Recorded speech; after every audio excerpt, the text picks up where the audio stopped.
Okay, can you guys hear me? I'm just gonna wait until I see more and more people. 3 people so far. I'm doing what some of you guys asked me to do, and that is to let you guys know when I'm gonna be on. Before I didn't do that because I don't really like to have an exact schedule. I would just do it cold turkey, and if you were on YouTube, then you were on YouTube. If you weren't, then you weren't. What's a crack? What? Good morning. Hello, Cove Teo. What's crack-a-lackin'? Sounded like you were saying, what's crack-a-latin? What's crack-a-lackin'? Hello, Steak Bake. Hello, Catherine, Colonel Quail. Yes, this is an Ask Me Anything video. Got 1 minute until 6 p.m. Eastern.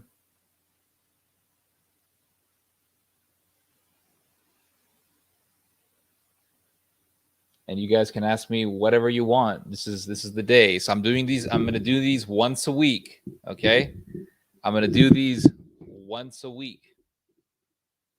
I'm not gonna be doing these every day because I notice that you guys get tired of them. I do pre-recorded videos. I try to do a pre-recorded video every day. Good morning, Guts166.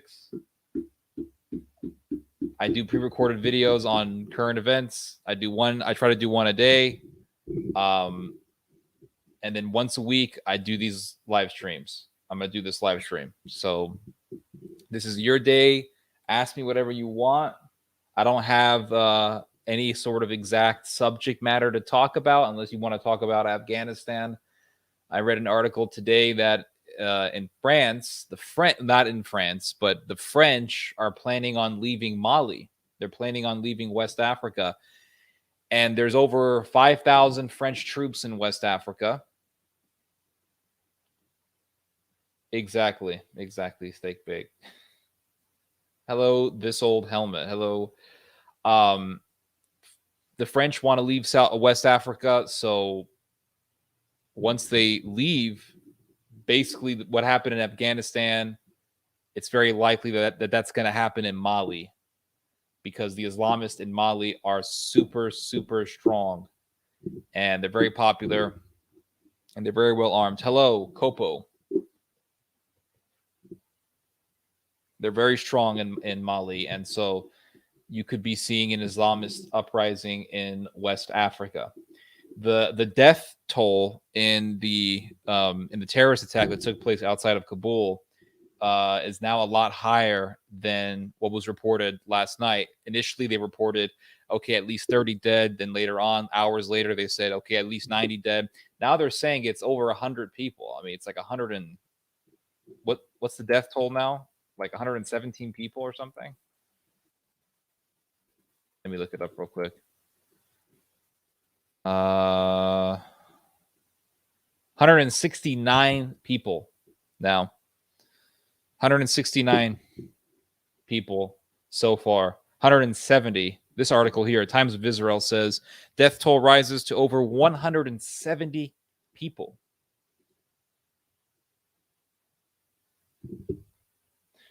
Why did deism never become as popular like atheism? That's a good question. I'm not entirely sure if I can understand, if I can adequately answer that.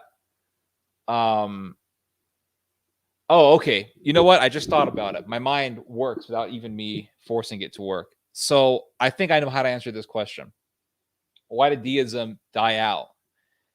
I think it's because the people who were deists were essentially atheists, but they didn't really know how to fully justify their belief that God wasn't there.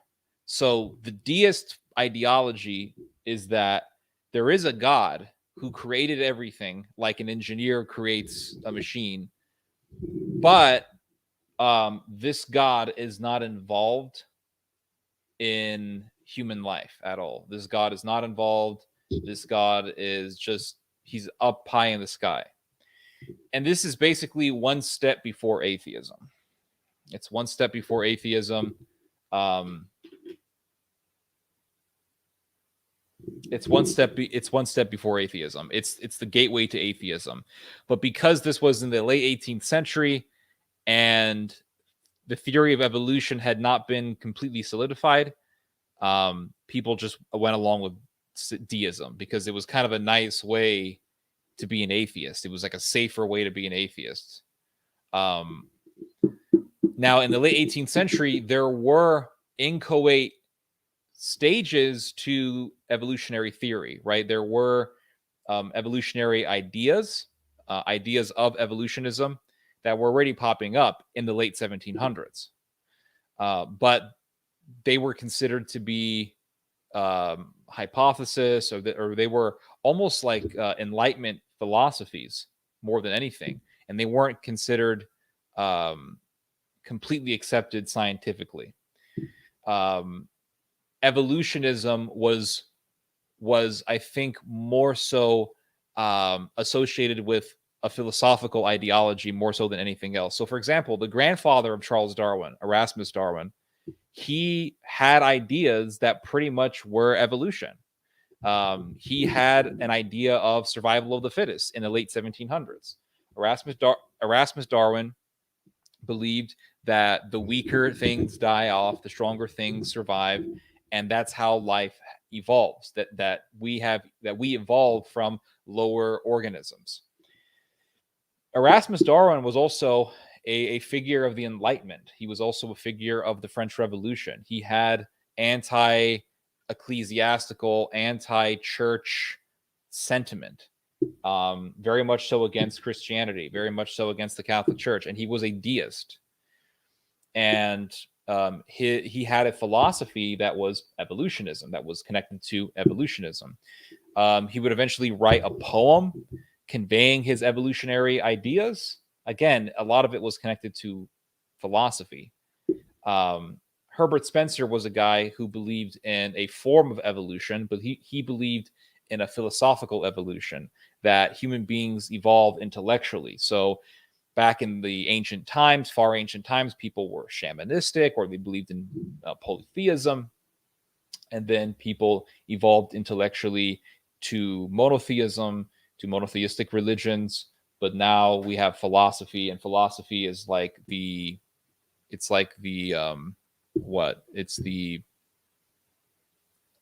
apex of intellectual evolution for humanity. But around the same time of Herbert Spencer, you had Charles Darwin. And what Charles Darwin did was he took evolutionism and he solidified it as a science.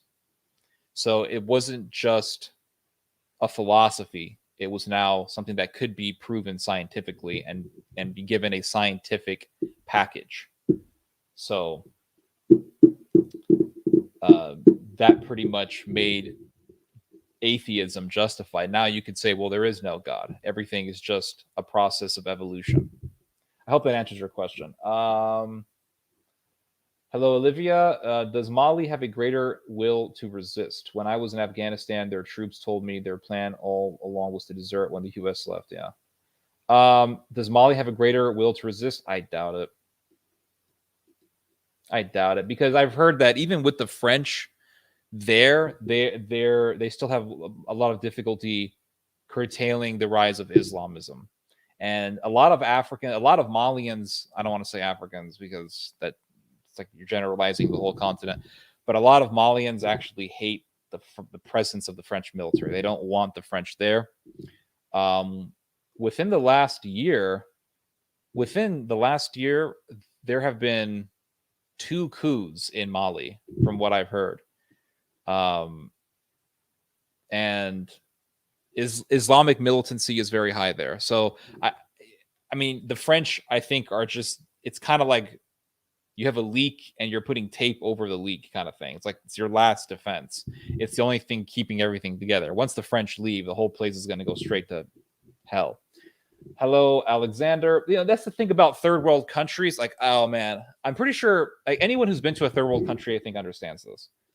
When you go to a third world country, you are in a society, oh my God, it's so different from America. America is so different from the rest of the world. Now, you could say, well, Canada is very similar. Okay, fine. Canada, yeah, Canada. I mean, unless you're in Quebec, Canada is very much like America. Like when I was in Canada in 2014, I was there for 2 weeks. I felt like I was in America for the most part. For the most part, there were certain times, certain moments where I felt like I was in the UK. I was getting some British vibes because you do meet a lot of people in Canada who have kind of like an Irish accent or the Scottish accent. A lot of UK people, a lot of UK citizens move to Canada. So there are tons of people in Canada with Irish and Scottish accents and English accents. So when you meet a lot of people like that, you feel like you're in a different country. You feel like you're in the UK. But for the most part, I mean, especially when you're like in Alberta, when you're in Calgary, it just feels like you're in Minnesota somewhere. But anyway, when you leave North America, Canada and America, okay, when you leave, because Canadians, like a lot of Canadians can be super pro-Israel. Americans, for the most part, are super pro-Israel, although that is changing as the Zoomers get older. But a lot of Americans are super pro-Israel, and we all, the Holocaust is still considered to be something that you don't deny, you don't express any sort of doubt towards. Once you leave North America, dude, the whole world changes. Like everyone is anti-Israel. You go to Europe, they're in Europe, man, especially when you go to like Italy, North Italy, you'll meet people who love Mussolini. You meet people who still have sympathies to fascism. You meet people, I lived in Mexico for over a year, and dude, it's like everyone in Mexico hates Israel. And you're right across the border. Like you go to Mexico, you hang out there long enough, all of a sudden you meet people who sympathize with Hitler. You meet people who love freaking the Third Reich. Like I am not exaggerating when I say this. And the Mexicans that I met, and I met quite a few of them. The Mexicans that I met who sympathized with Hitler, these weren't your stereotypical Mexican. Like these weren't the mestizo Mexicans that you see fixing your sink. These were the white Mexicans, and they were the upper class. They were the more aristocratic Mexicans, and these people, a lot of them were like, well, Hitler wasn't that bad, and they're liberal. That's the thing. Like when you actually, because you talk to them, and they're liberal in a lot of their ideas. All of these people that I met, they were pro-choice, they were pro-gay marriage. They believed in some sort of socialistic ideas. Like in America, they would be considered left. They would be considered liberal. But man, they had sympathies to Hitler. It was insane. It was totally. I was so shocked when I was in Mexico. Like, oh my god, dude! Like, you think that, for example, I heard people say things like I heard this one girl say that the company who sold poisonous gas or produced the gas to gas people in the gas chambers, that company is innocent as long as they didn't make any profit out of it. Like it was insane. It was just so crazy. I was shocked. I didn't know that such people existed, but they did. And then I met this American dude in Mexico. Okay, this was an American dude. I believe he was from California, but he had been living in Mexico for a long time.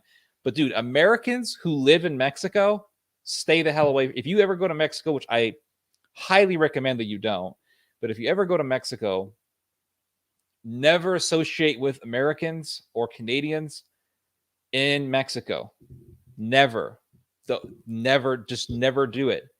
They're either running away from the law, or their ideology and their worldviews are so warped and so crazy that they were not they needed to go to a different country so that they'll be left alone.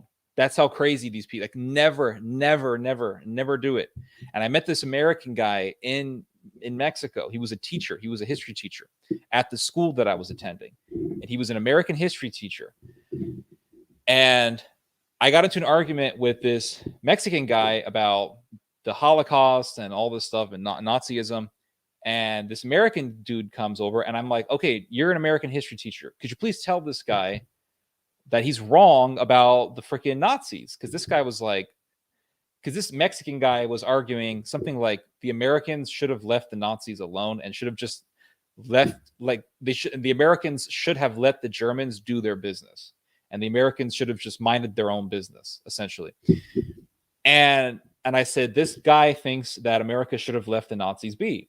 And this white American dude from California, I'm pretty sure he was from California, looks at me and he says, well, he's right, Theodore. I mean, if you Americans really believe in freedom of speech and freedom of religion and freedom of expression, then America should have allowed Nazi Germany to have their own ideology and to have the belief system that they wanted to believe in. And if they wanted to believe in Nazism, that was the right of the German people, and the Americans should have never gotten involved. And I was like, oh my God, dude, I'm in the Twilight Zone.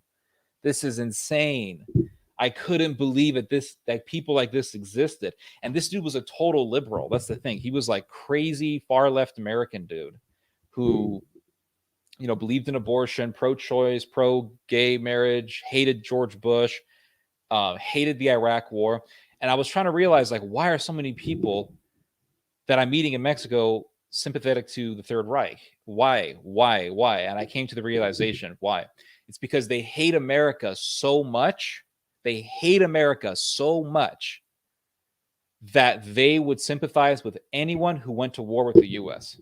So that's why you'll meet someone in Latin America who loves Che Guevara and Joseph Stalin, but also loves Hitler, because it's like anyone who America was against, or anyone that America condemns, they will support.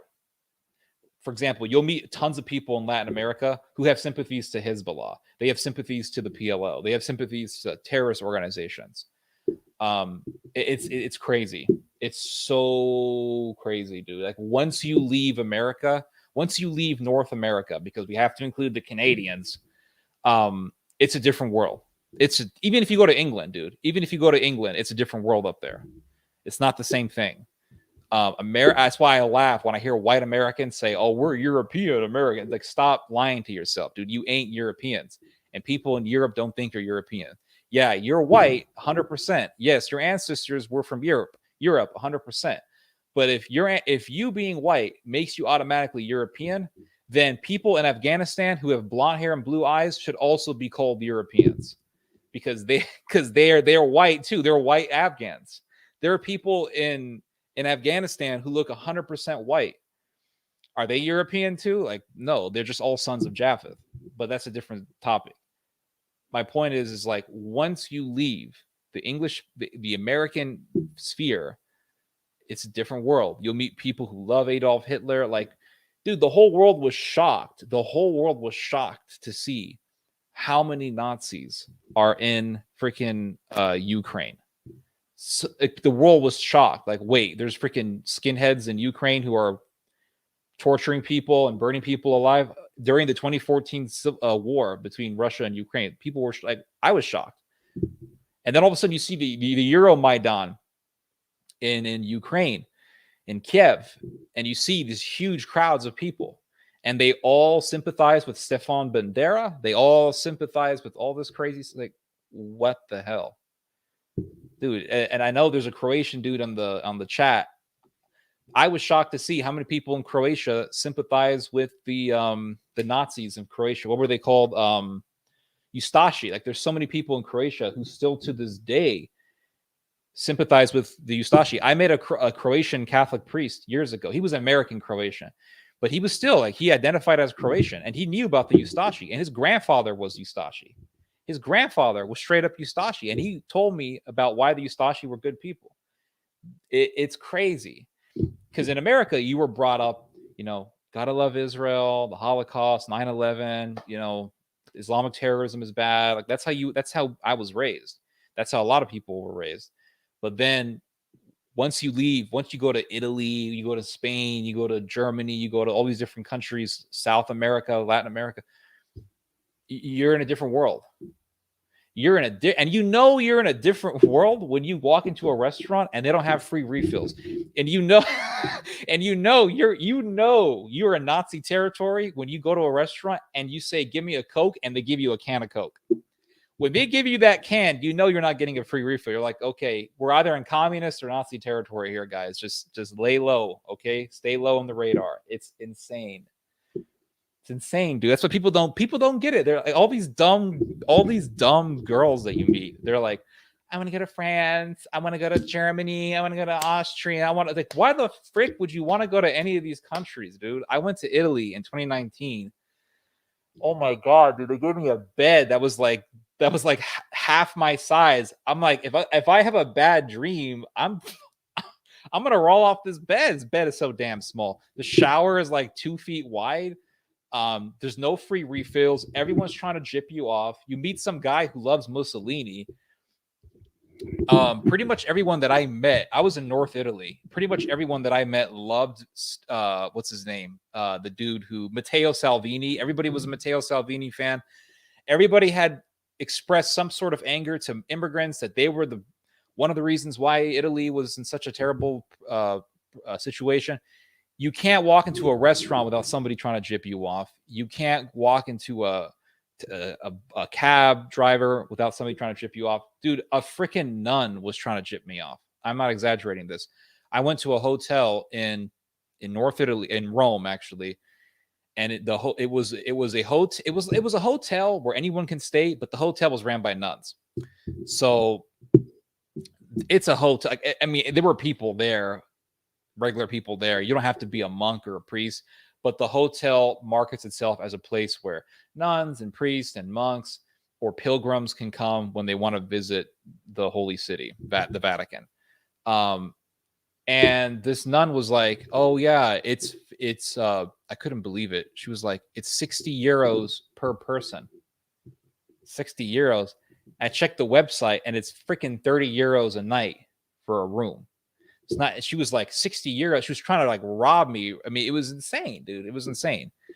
There's no such thing as ethics when it comes to business in much of the world. There's no such thing as ethics.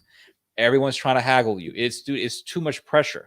When I'm in America, I know you're not gonna haggle nobody. The price is the price. I know the price is set. I get free refills. It's just the quality of life in America is just so much better than most of the world. So much better than most of the world. I don't think Americans realize how good of a life they have. Even if you're considered poor in America, I don't think you realize how good of a life you have. I don't think you realize how good of a life you have. It's just the quality of life here is just so much different. The culture in America is different. There's more of a culture of honesty in the United States than there is in most of the world. I really believe that, in business especially.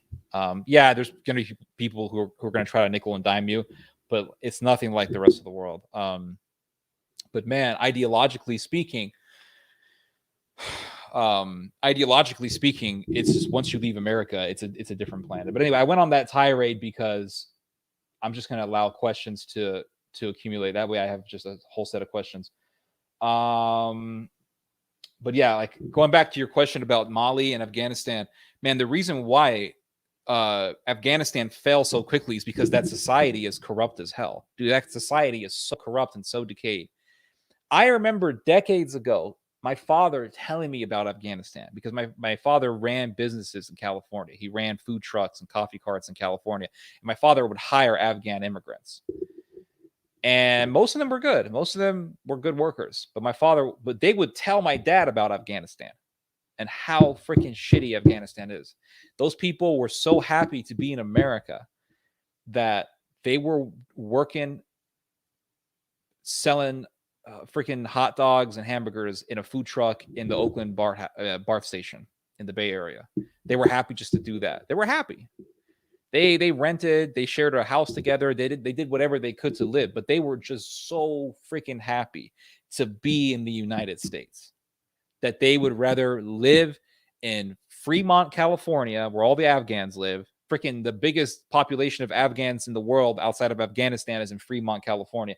They would live in Fremont, California, where you have violent gangs and sell hot dogs and hamburgers and coffee than live in freaking Kabul. That's how happy these people were. That's why I laugh when I hear Americans go, "Oh my God, America, people are suffering so much here. Oh my God." Americans aren't suffering. It's a big joke that's in the United States. Like, Americans are suffering. No, there's not. There's nobody starving in America. No one's starving to death in the United States. There's nobody starving in America. And if you hear people saying there's people starving in America, they're lying. It doesn't exist.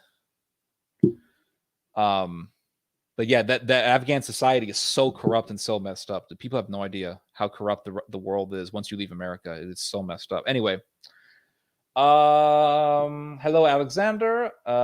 In deism, it's a god that doesn't interact with us. Yes, exactly.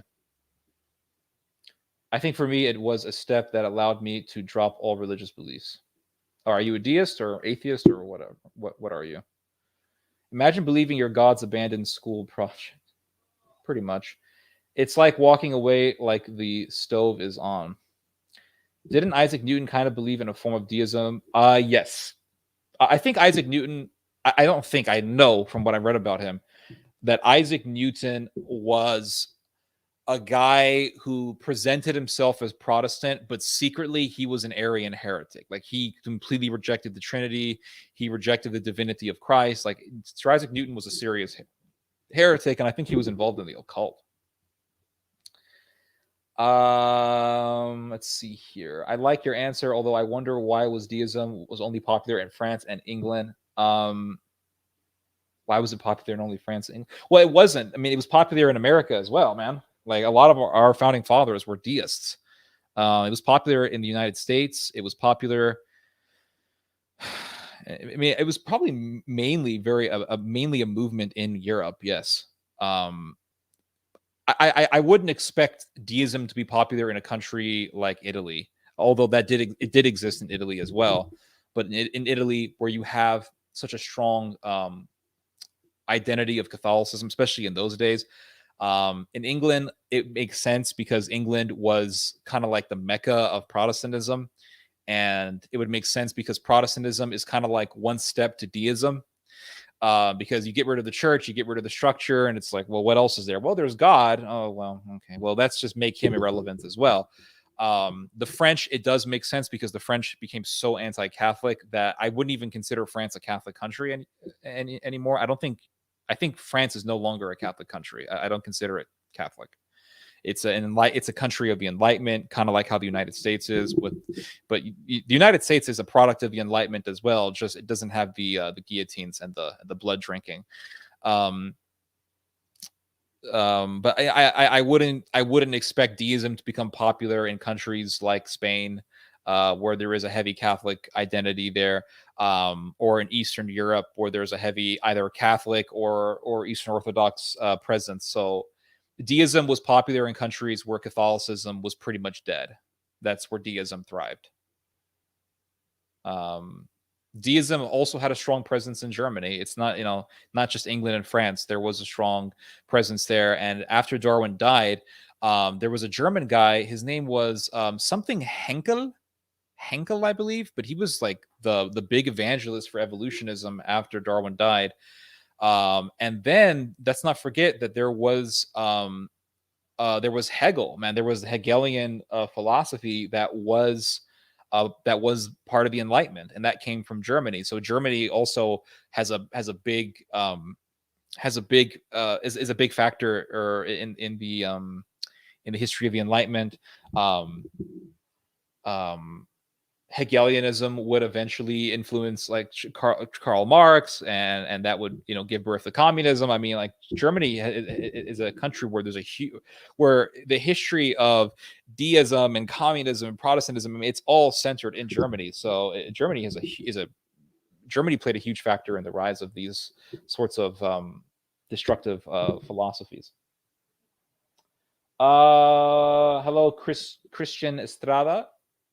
A lot of jihadis in Africa at the moment, spreading south. Yep, all over Africa, man. All over Africa. Doesn't surprise me one iota. America does have a unique mindset when it comes to their worldview, even among the first world countries. Yep, absolutely. Like, for example, I've never been to Germany. I've never been to Austria, but you have all these people who are like, I want to, especially women. They're like, I want to go to Austria. It's like, why the frick would you want to go to the homeland of Adolf Hitler? I mean, why the hell would you want to go there? basically Europe is the way I look at Europe. It's like Afghanistan, but more civilized. It's a civilized Afghanistan. So it's a civilized Afghanistan that's ready to pop. Europe could one day explode like the freaking Taliban and could become genocidal and warlike. And none of us are going to see it coming. I see it coming, but most people don't see it coming. It's crazy how people don't see it coming. I read an article today. It was on the Washington Post. Washington Post, by the way, great newspaper. I recommend people read the Washington Post. You learn so much on that website. Washington Post, and also, what was the other one? MSNBC has some interesting stuff, but Washington Post and the Wall Street Journal. Those are two very informative publications. There's a French newspaper that I subscribe to. It's called Le Monde, and they're really good. Like, they have a lot of original journalism, and it's not crazy stuff.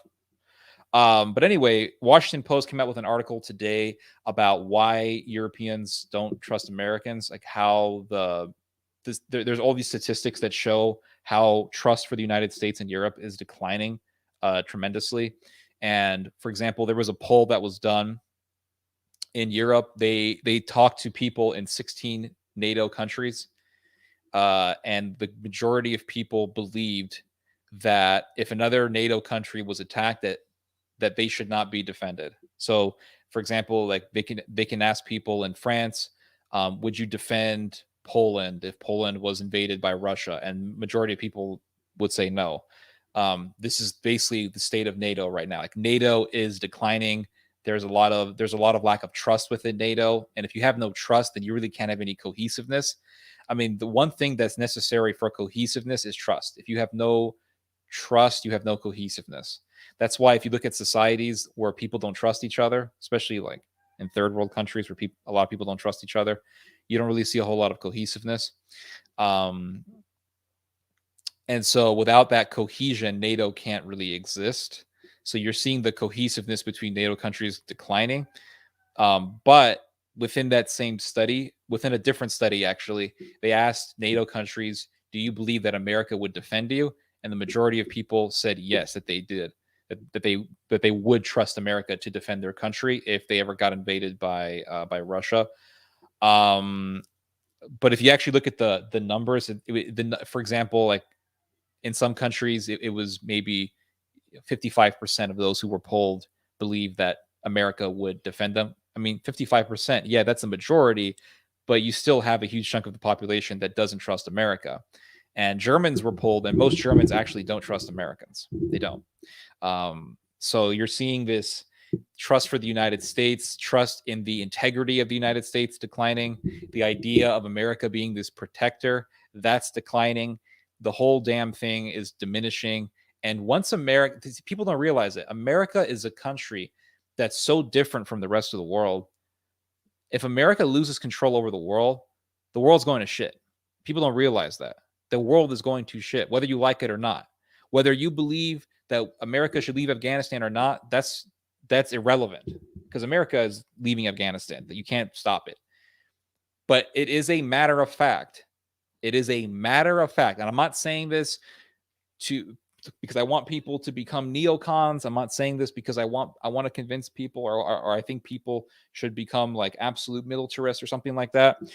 But I wish that people would be honest enough to see that, yeah, you want to take all the troops out. Okay, fine.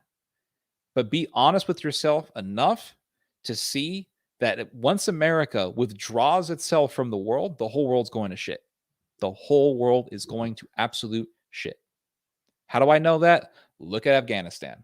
Once America left, the whole freaking place went crazy. Once America left Iraq, the whole place went crazy. And people want to blame Obama and they want to blame Biden. They want to do it. Don't blame any. There's no such thing. That's irrelevant. Don't matter who's the president. Doesn't matter if he's got a big ass R next to his name. It doesn't matter if he's got a D next to his name.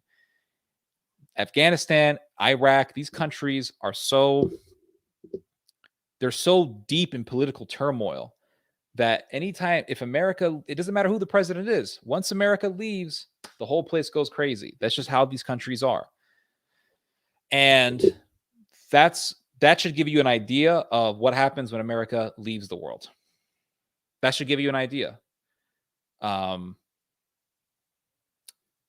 If America leaves Europe completely, I mean, count the days. The Third Reich's coming back. I truly believe that. America is still in Germany. There's tens of thousands of American soldiers in Germany. Why are there so many Americans in Germany? Because they got to keep that place under control. And right when America leaves Germany, and Trump wanted to do it. He wanted to pull out 1/3 of the troops. If America completely withdraws itself from Europe, the Third Reich's coming back. Count the days. That Wolfenstein video game that a lot of us gamers like to play, that shit's for real. That's going to come into reality. Don't believe me? Okay, don't believe me. You'll see for yourself.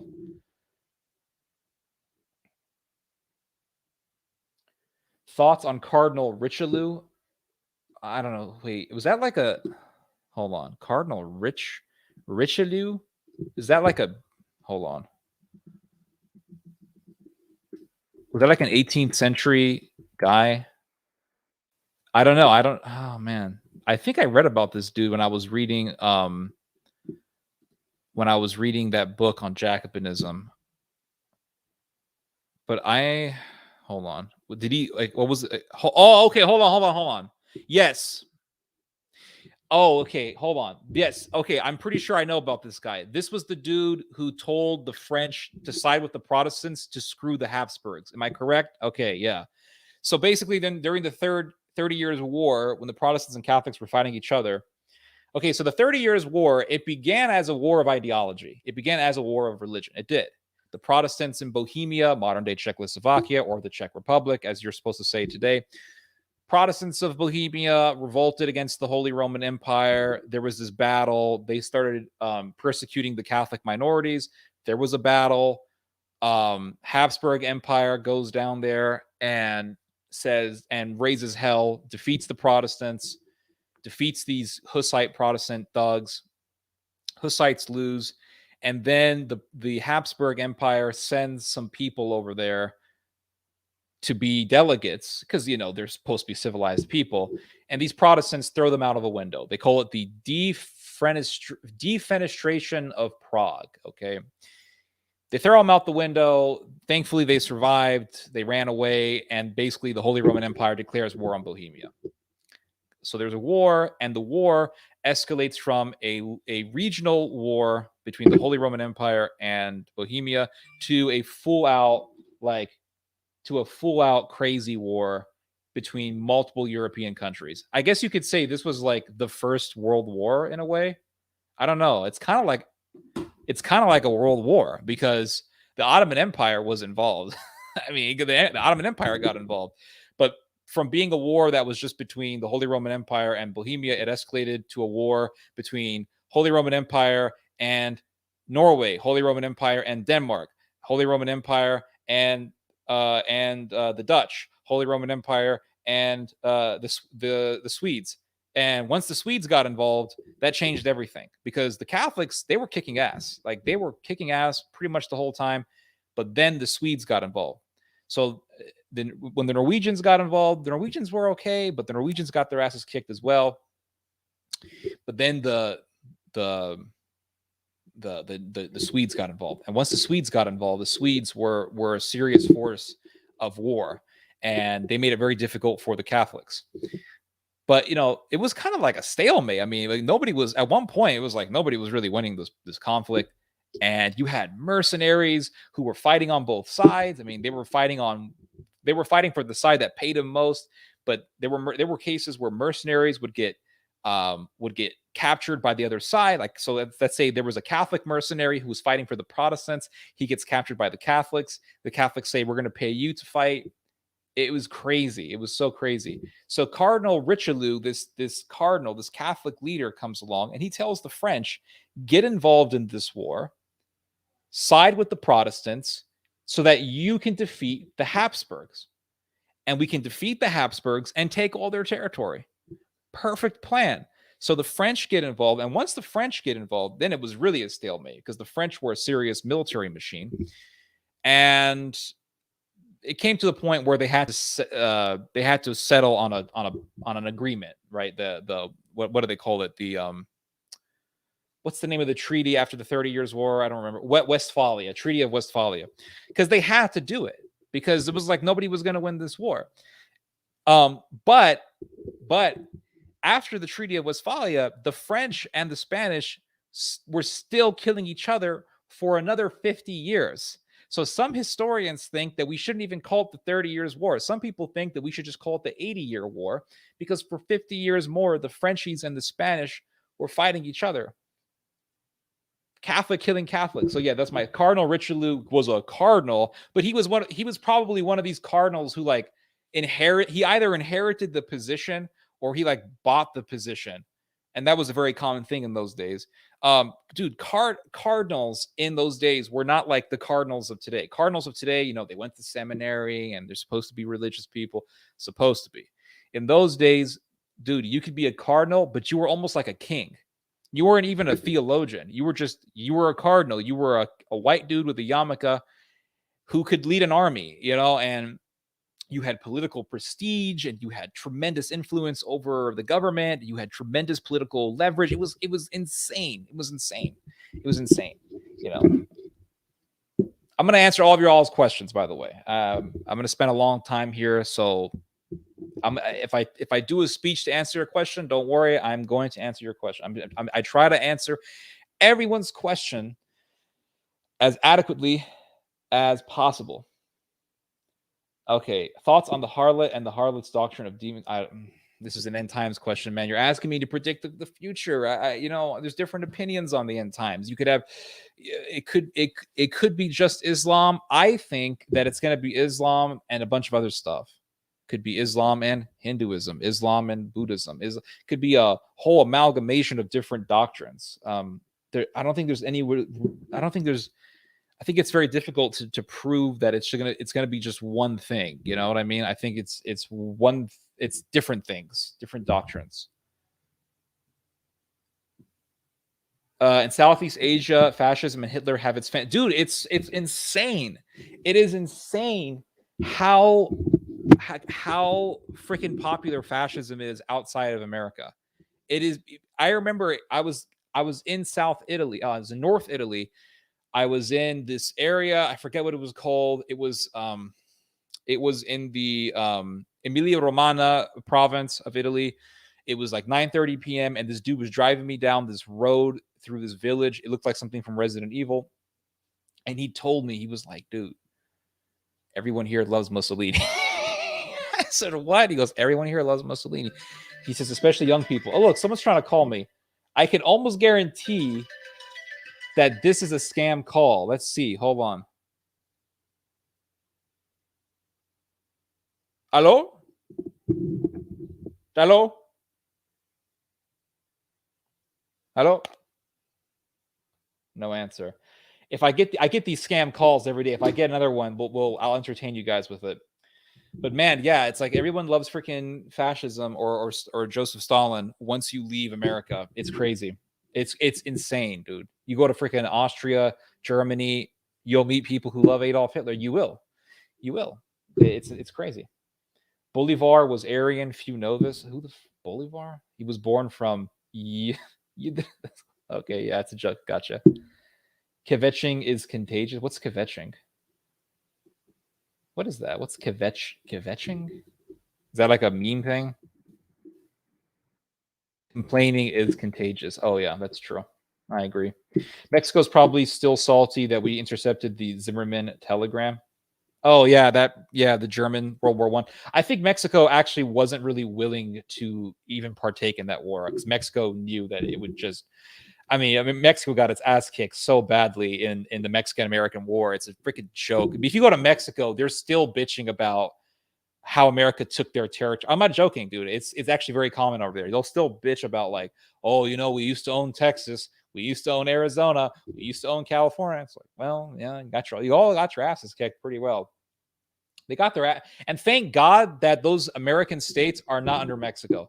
Thank God. Why? Because if they were, they'd all be controlled by drug dealers. But yeah. But I think Mexico, in all fairness, was not interested in joining Germany in World War I because they knew that America was going to win. If America wins the war, like, you're going to get the freaking fury of the United States, and you don't want to mess with your neighbor. Hey, Ted, Jesus established the church under Peter. How can the Orthodox Church and Coptic Church be a legitimate church and not a heretical? Oh man, we're getting into sectarianism today. Why can't I accept the Coptics and the Orthodox people as Christians if Jesus established the church under Peter? Because the bottom line is, oh man, should I say it? The structure or the system is not necessarily the most important thing, because if it were, then even a corrupt system must be completely accepted in your logic. So the way I look at it is the way that Jesus saw the tension between the Jew, like the Orthodox Jews and the Samaritans. Okay, so you had the Orthodox Jews who had the laws of Moses, they had the proper books of the Bible, they had all that stuff. They had the proper canon. They had the proper Orthodox system of belief. But you also had the Samaritans who basically, I mean, the Samaritans, I think the Samaritans, they just accepted the first 5 books of Moses. But they also had some weird pagan ideas as well. But nonetheless, Jesus said, what if a Samaritan is the only man with compassion to save a dying man on the side of the road? What do you do then? If Jesus was willing to accept the Samaritan who had compassion, I am willing to accept. Man, I can't believe I'm even saying this. Like, this should be so obvious. Hold on, we got a scam call here. Let's take this. Hello? Hello? Hi, my name is Jason, calling you from Energy Advocates. How are you today? I'm doing okay. I understand you are the homeowner of a single-family regular house, right? Yes. What I would like to do is tell you a little about the solar program, the benefits, tax rebates, and grants from the government that typically mean going solar is absolutely free for most people. Okay. Are you still paying over $100 for your electric bill? Yes. That's pretty much all the information I needed now. I will transfer this call real quick to my supervisor. He's going to quickly verify this information just to make sure we are not making any clerical mistakes. Please stay on the line. Hello? Hello? Your call is very important to us. Please stay on the line and you'll be transferred to the next available agent. Hello? Hi. Yes, sir.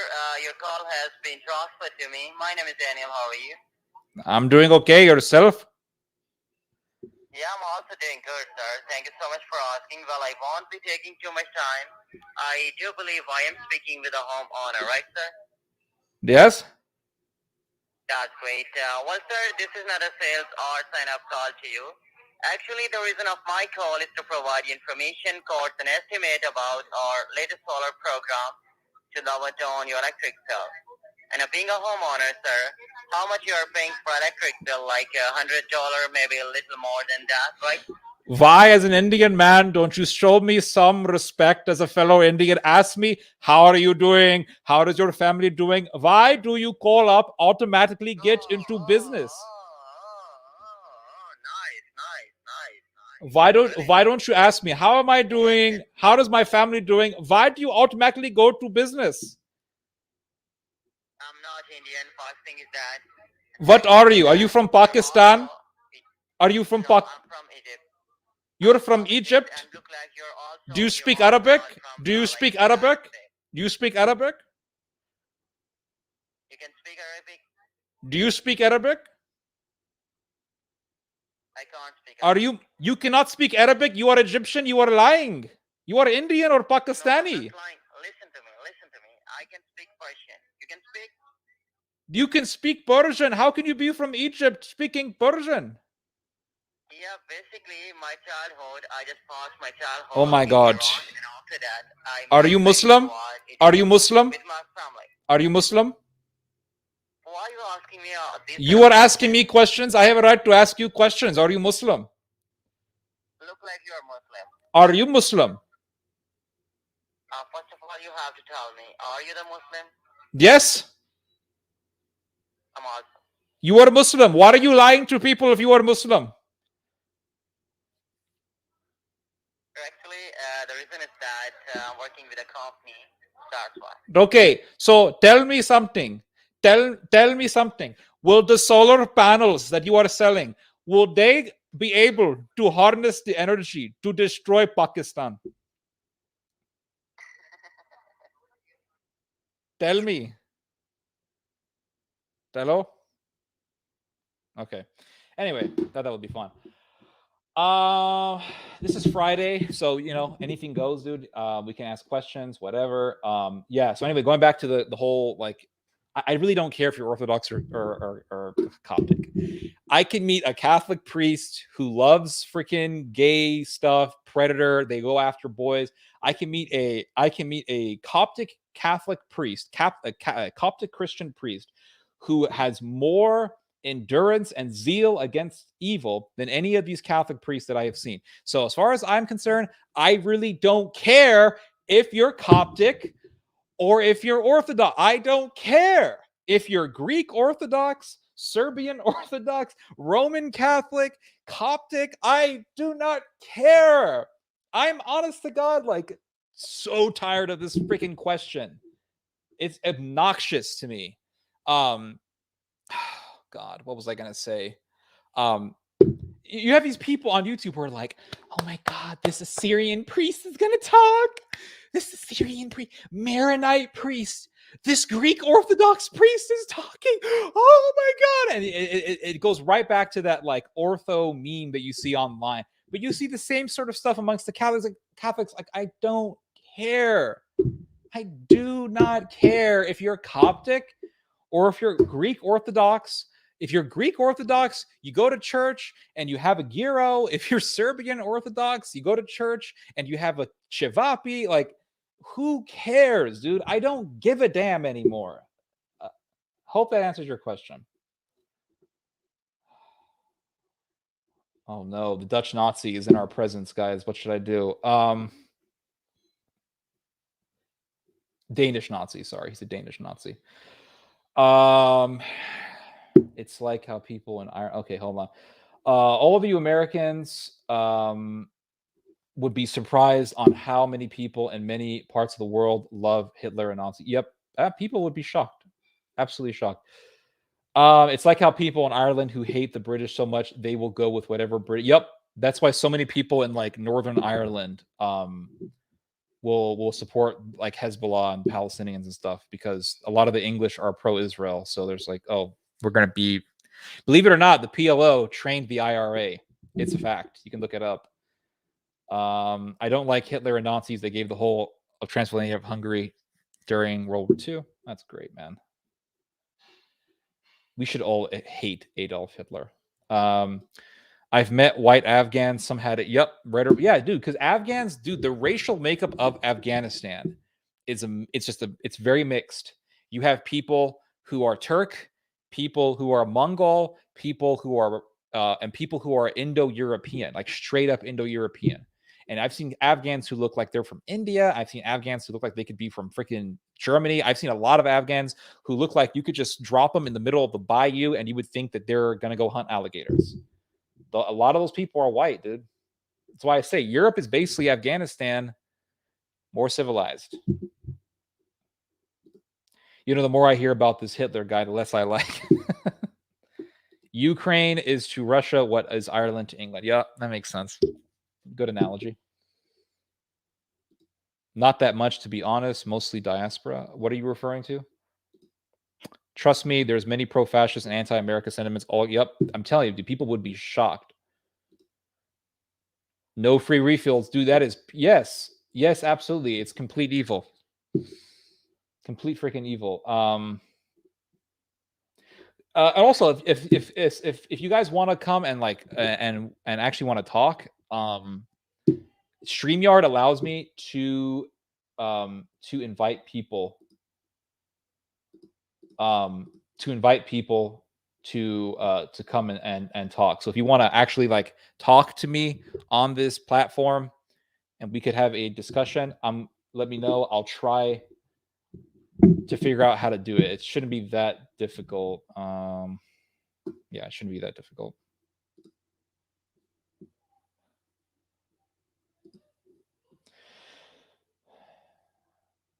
Every time I watch you, it makes me grow more fond of the National Socialists.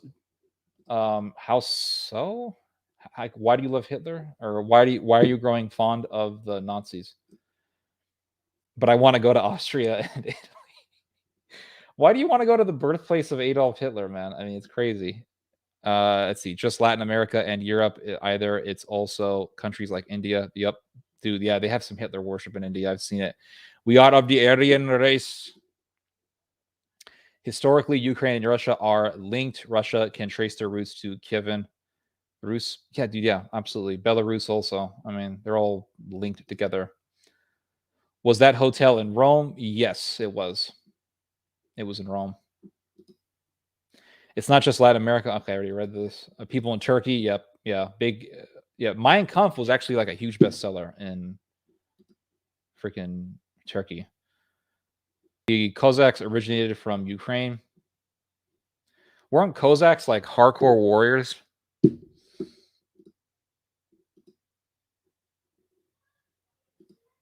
The whole fair hair and eyes sprang from the Black Sea region and from a Turkic subgroup. Yeah. Believe it or not, yeah. If you look at the Aryan migration, you'll see that a lot of it came or sprang out of Ukraine. Believe it or not, people in India have genetic relations with Ukrainians. How do they explain that? It's because of the Aryan migration. So yes, Black Sea region, people from Iran, people from the Caucasus. Yes, Turkic subgroup. Yep, I read about all this stuff. It's true. It is true. Yep. If foreigners are always going to try to screw you over, man. That's why it's the problem with going to different countries. That's the problem with going to other countries. They're just like, as soon as they see you, man, even if you're trying to speak their language, they just say, "Oh, let's take advantage of this dude." Let's see here. Afghanistan should stay in Russia's sphere of influence, and then that's it. Yeah, you could do that. But then America is going to be like, "Oh, Soviet Union's coming back, guys. Got to fight the commies. Got to fight the communists." In Europe, some people will jack up prices if it's 100%. To be fair, America is in a situation now that's in no way to morally judge anyone. Okay. Oh no. The Danish Nazi is back. Danish Nazi, if you want to have a discussion on this program, let me know and I'll give you the link. Yeah, I'll give you the link, and I'll try to bring you on. Let's see here. Hold on. Can I do private chats up on this? Chat privately with your guests. How do I do this? Let's see here. Hold on. How it works. How do you? Okay, I'll try to figure this out.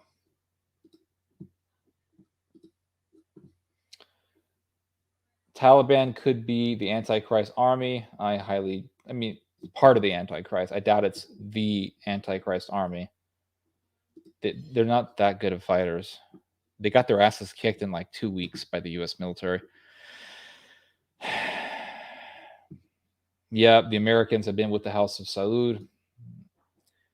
Could influx of refugees be a precursor for a push for Islamic jihadist acceptance in the U.S.? No, I don't think so. People in America are pretty anti-Islamic terrorism. Most people in Europe also. I think nobody wants Islamic terrorists in their country unless they're a terrorist themselves. Giovanni Gentile, the founder of fascism, was a neo-Hegel and somewhat Marxist. Yeah, one thing I've noticed about Nazis is that they will have overlap with leftists. You'll notice that the more you look at them. Theo, give a shout out to my wife Cassia. It's her birthday. Happy birthday, Cassia or Kasha. Happy birthday. So you're watching me on your birthday? That's crazy.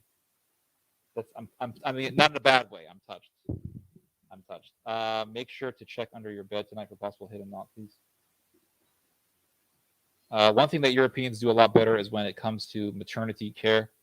In U.S. today, women are pressured into getting to work ASAP and reducing presence of extended family. Yeah, or maybe women shouldn't work so much. I don't know. You are right, Shubhat. Europe is about to blow up. A mix of right-wing nationalists, fully though illegally armed, versus the jihadis, similarly armed, both allowed to play out against each other by NWO. I don't know if you're a troll or if you're being sincere with this. Sounds like some 4chan fantasy. Could be true though, but it sounds like a 4chan wet dream. That's why they are repeatedly locking us up on a whim and bogus charges. Oh, please. I'm so sick of these bogus charges nonsense. Every time I hear somebody, even in the United States, they say, oh man, I was arrested. It was on bogus charges. Oh, really? And then you actually like hang out with this person and you're like, dude, you should be in jail. Like, you're a scumbag. God used Hitler and his cronies to punish the Jews. Why bash an entire country for a person who happened to be born there? Besides, oh no, we got Heather Green back up. Heather Green's back up. I shouldn't judge a person. It's a joke, Heather. It's honest to God, it's a joke. Okay.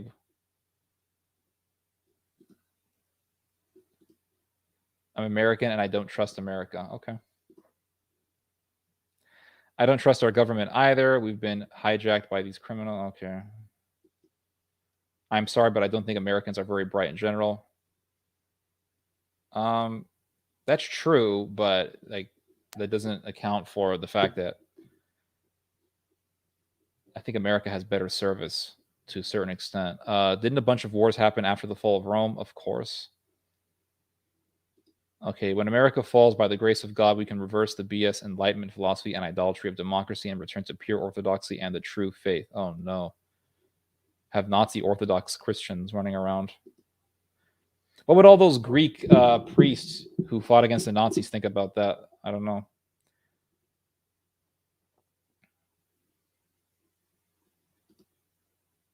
Wolfenstein sucks? No, it doesn't. Dude, Wolfenstein's a great game, but that's your opinion.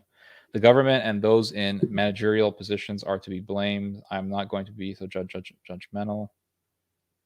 Okay.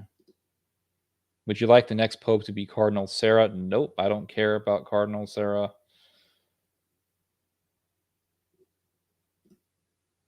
It will have to boil down to several wars or world wars.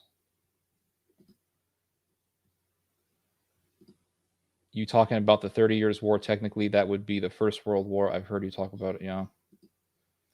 Did you see the statements the monks of Athos made on the vax? No, I did not. How come Richelieu wasn't excommunicated by this? Oh, some kind of political BS. Well, you say something like that and not an American to get upset. How would you feel? And where are from? Oh no, we're having a American-Polish war breaking out in the comments. We're just letting you know that specifics are important. Also, institutions were infiltrated by cultural Marxists. Oh no, the cultural Marxist thing. Before the ascension of Louis the 14th, there is a civil war called Le Fronde, and before that, there was another civil war. Yeah, France was in constant civil war. It looks like it's about to break up into another civil war. You had the Yellow Vesters, and then you had the counter jihad protests, and then you had the what was it? You had the anti-vax stuff that popped up recently. But I think they're all interconnected in some ways. The harlot is definitely Islam. Mystery battle. Okay. Could be true. If you think about it, when the end comes and it's Judgment Day, it will be someone's birthday, and that will either be that person's best birthday gift or worse. I don't answer my phone. My only scammers. Yep, I know. I just make fun of them, dude. I troll the scammers. I think it's fun. I think the Antichrist comes from Arabia. It'll be some Islam and Zionist powers along with corporate. I love how you put Zionist. You put a space between Zionist because you think that YouTube's gonna like attack you. No one's gonna attack you, Heather. Relax. You won't just meet people who love Hitler. The majority of us do. Dude, you're a troll. This is a troll. You say that non-Catholics can enter heaven? That would piss off every trad Catholic, bruh. Oh, the trad cats. What a hilarious group of people. In every age, there's always claims that the apocalypse would happen at that time. Yep, that's why I don't get too excited. Jesus was not impressed with sectarians. I agree. Scam call from India. Yep. This guy is clearly India and trying to fake. Yep, he's Indian and he's saying that he's Persian and Egyptian and he's just a complete liar. Ask him for a solar ray gun. Good accent. Thank you. I do try. I do try to do the accent correctly. You have to also do the hand gestures as well. They also help a lot. They help a lot. You got to do the hand. You got to do this when you're talking like an Indian. You got to go like this. And when you think you're making a good point, you go like that. I am making a good point. Yes, I am making a good point. You know this? Yes, of course you do. You buy a car.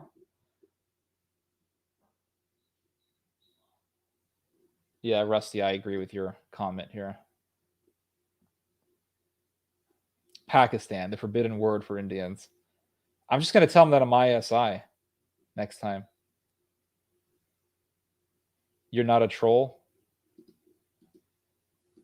Okay, do you want to get on the show and have a discussion with me about your love for Nazism? Or no? You still haven't answered my question, by the way, about why, if Hitler was a good Christian, why would he have cultists in his circles? What do I think of the Sedefacantists? I think they're lunatics. That's my opinion on them. When will Turkey take control of Jordan? I have no idea. I don't have the book that says Turkey will take control of Jordan at this time. That's just impossible for me. Let's see here.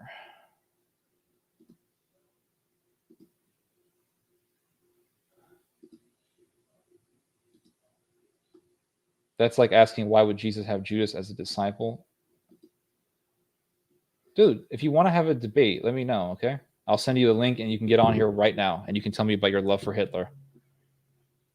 You can tell me all about how Hitler was like your messiah. Who's Pope Michael? Let me know if you want to get on here, Mr. Daniskjöld.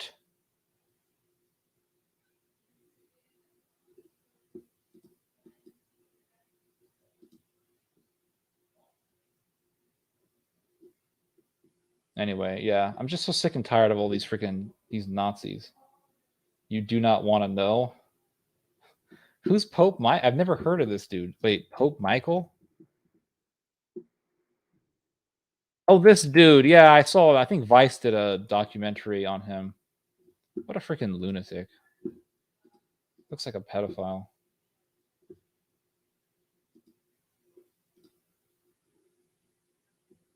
It's complete freaking insanity.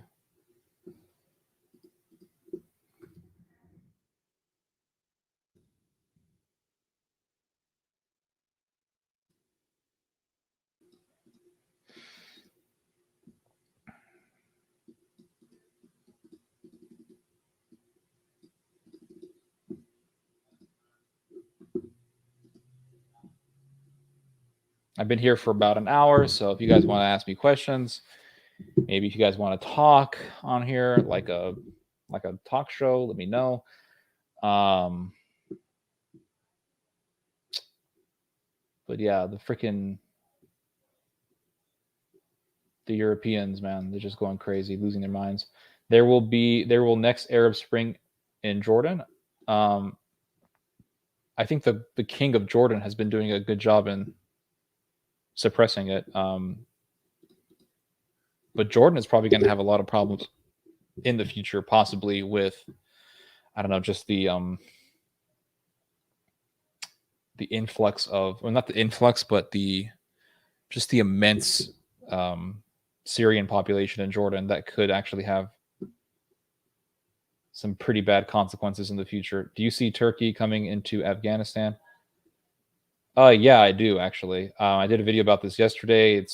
Turkey has been talking for months about controlling the Kabul airport. So I'll lower my voice down a little bit. And so Turkey wants to have a military presence there. Yes, they do. This is about, initially, it's going to be about soft power, but it's probably going to escalate to imperialistic aspirations. Let me see. Let me try to, hold on. Do you think that people should have a vax in order to travel? I think, yeah. Yeah, that makes sense, because if you have the vaccination, let me see. Hold on.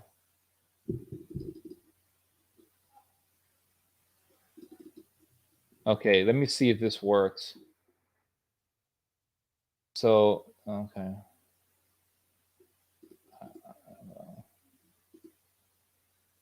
Did you know that Spain? I'm trying to figure out how to send this thing out to get people to talk on here, but let me see. Did you believe? Okay. Did you know that Spain? Oh, by the way, Heather, if people are gonna die if they take a vaccine, then they shouldn't. Then they shouldn't be traveling. Did you know that Spain is building an aircraft carrier for Turkey? Yeah, this happens a lot within the European Union, within Europe. Yeah, they build things and for each other. It's not good, but yeah, it does happen. America has built a lot of the fighter jets for Turkey as well. Do you think Turkey and Iran will have peace? I think eventually, yeah, there's going to be a Turkish-Iranian collaboration of some sort. Hello, MRJCH24. I'll disagree with you there, buddy. The Vax passport is no bueno. Okay. Is there a resurgence of Aztec religion in Mexico? Yes, there is. The freaking holy death cult. Food is a cool topic, but why don't we keep talking about how weird the Danish are? I hope you're not pro-vaccine. I'm not like pro-vaccine. I think that if you're going to travel, it's better that you get vaccinated. That way, if you get sick, it's not going to be as deadly. Probably Turkey and Iran have quite a love-hate relationship when it comes to geopolitics. Yeah, but they could eventually join forces. Put user in. Okay, hold on. I'm trying to see, how do I, so freaking annoying.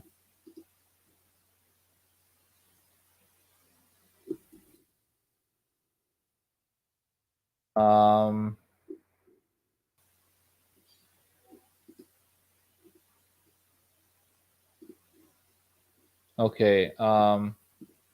Hello, Susan Ellingham. Probably Turkey and Iran. Okay. Okay, so I think here's the link.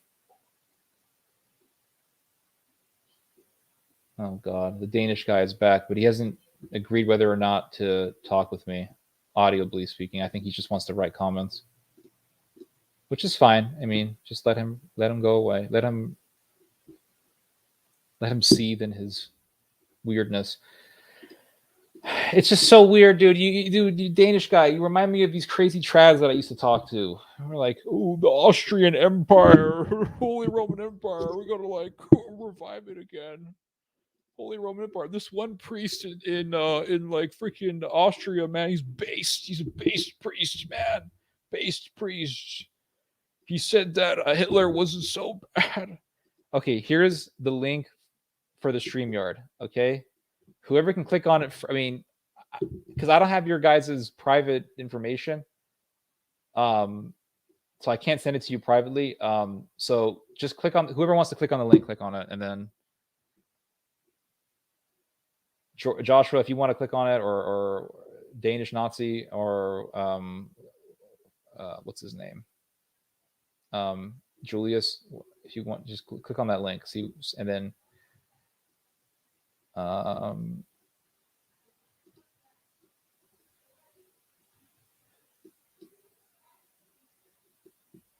I got, let's see. Okay, Danish dude, that's your ring. I would consider jumping on VC if you weren't chronically straw manning and condescending like a high schooler. No, dude. I would like for you to come on to tell me about how great Hitler is, and we can have a discussion about it. And yes, I will I will be forthcoming about what I think of you and your weird ideas. Yes, because you do remind me of a trad. What do you call it? Like a trad LARPer. Oh, you're the Austrian Empire, man. Oh yeah, we're totally Catholic. The Hitler was a Catholic.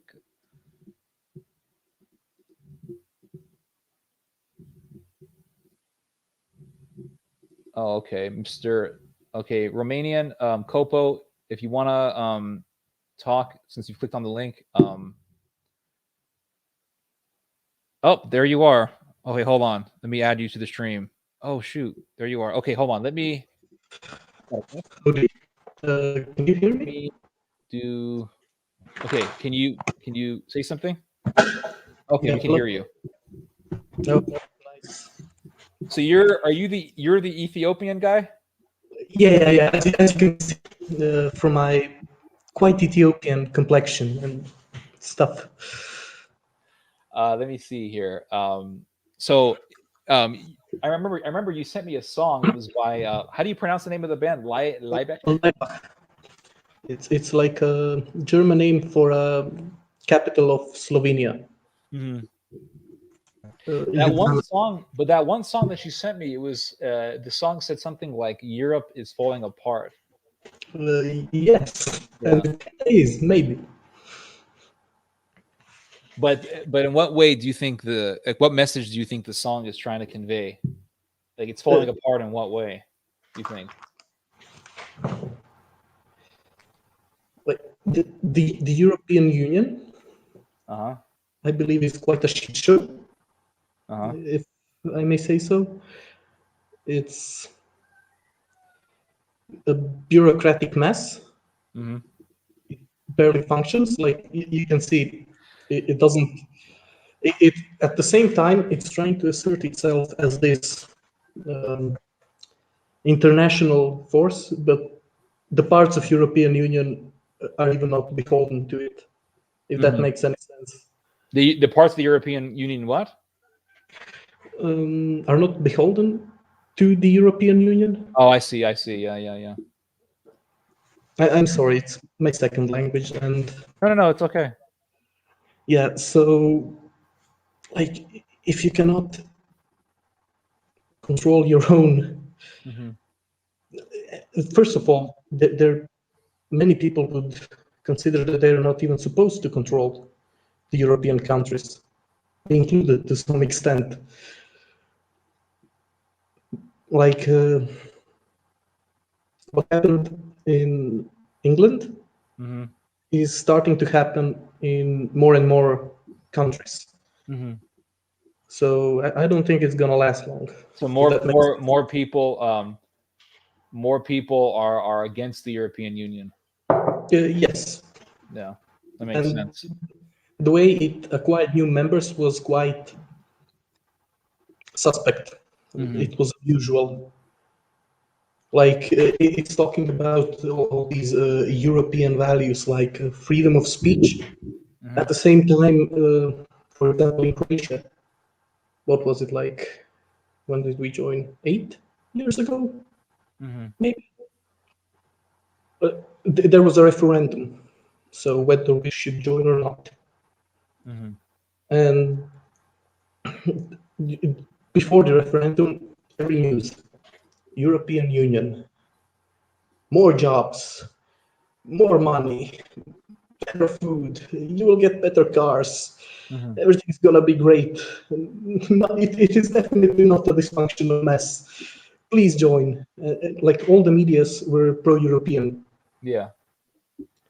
and all of a sudden, this is definitely not a problem with freedom of press, according to European Union. Mm-hmm. But something in the opposite direction, for example, happens in Poland or Hungary, Mm-hmm. and all of a sudden the Europeans, the Commission is panicking, the democracy is under attack. Mm-hmm. Like, oh, those totalitarian Hungarians, how, yeah. I'm sorry, I'm rambling. Now the anti-EU sentiment. When do you think it really began? In Croatia, before we even joined, if that makes any sense. In Croatia, but in Europe in general, when do you think it really began to really take off? I haven't had to say when the England. I'm not sure. I'm not that much. I'm somewhat informed on the other countries, but not as much. Like this is also a problem. Something that you mentioned before, that the America is different from Europe. Like in America, if you live in, I don't know, Georgia, it's easy for you to find out what's happening in California. And if you're living in California, it's easy to find out what's happening in Florida. Right. Because everyone speaks the same language, Right. and everyone has the same news. Yes. This doesn't happen. I have no idea what is happening in Hungary. That shit show of a language, I do not understand it. The thing Like, is, go ahead. No, keep going. I was just going to say that what differentiates the United States with the European Union is that the European Union, you have all these different people who speak different languages, and they have different histories, and they have histories of rivalries. Whereas in America, yeah, we had a civil war, but we've done a good job in trying to like maintain the cohesiveness because of the unified language. Oh yes, and our wars were not so civil. So Yeah. Like for example, I can somewhat understand. I can read Italian, if that makes any sense. Well, isn't Croatia like? Sorry, I'm confused with Albania. I know Albania is really close to Italy. No, we're even closer geographically. Croatia is close to Italy. Yeah, very close. Yeah, and where I live, we were under Italy for some time. In the 40s, you might have heard of that. Yes, when yes. it tried to Mussolini. spread its wings and so on. Didn't end up well for them because they had actually a substantial minority of Italians in these parts, but when the commies drove Mussolini out, that minority did not end up well. This might actually interest you if you want some weird historic shit. The Foibas. What's it called? I wrote it in the chat. Okay. Yes, these are like caves. You know, in cartoons, the caves are always like a hole in the wall. Yeah. These are holes in the floor. I'm looking them up right now. I'm looking at them. And there is like a bunch of them. And they will just find, oh, we found like bones of 200 people in this hole. Look how that happened. Because pretty much what the commies did was. Sorry, go ahead. Oh, is that your father? No. Some video started playing. I turned it off. Yeah, also, like both sides will kind of. This is also a thing in European history. Whichever event you look at. For example, in America, you had the Civil War. There was a clear winner of the Civil War. Right. So there was some weird shit happening in the South with education, I would guess, about the Civil War. But today, most people agree the South was shit. Yes, that is the consensus throughout America, that the South was was the bad guy. Not so much here. Another fun fact: I was in the south of Croatia, visiting some relatives, and I'm just walking through this city, Zadar. You might have heard of it. Zara in Italian. The Crusaders destroyed it before they went to sack the Constantinople. Like this was another city they visited. So I'm just walking through the city, and on like a side of a building, there is a giant, not the graffiti, what do we call it? The mural Uh-huh. of a Confederate flag in middle of Croatia. Mm-hmm. So that's like, it's weird. I guess Have you it ever been seems to, weird to me. have you ever been to Macedonia? No, they're also weird. Like Macedonia is weird in what way?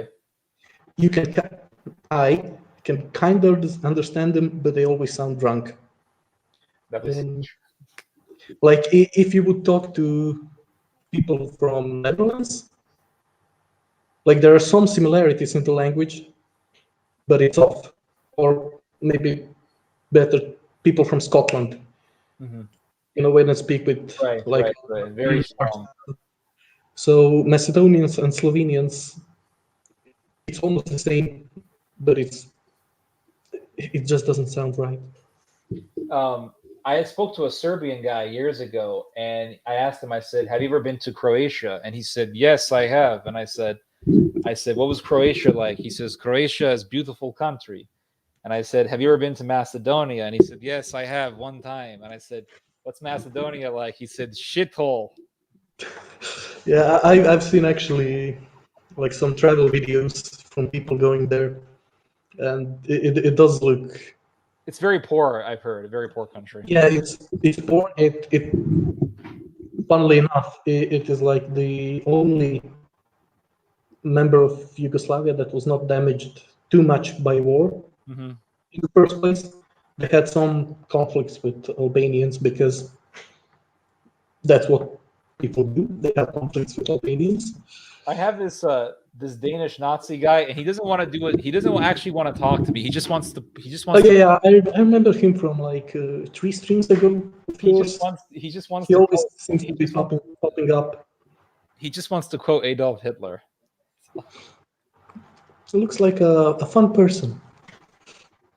Very. Look at that. Must be fun at parties. Looks like a very nice person. Yes. Now, is it true in Croatia you guys have cevapi? Is that like basically kebabs? No, that's a whole other. Kebab is like this big piece of meat that spins on.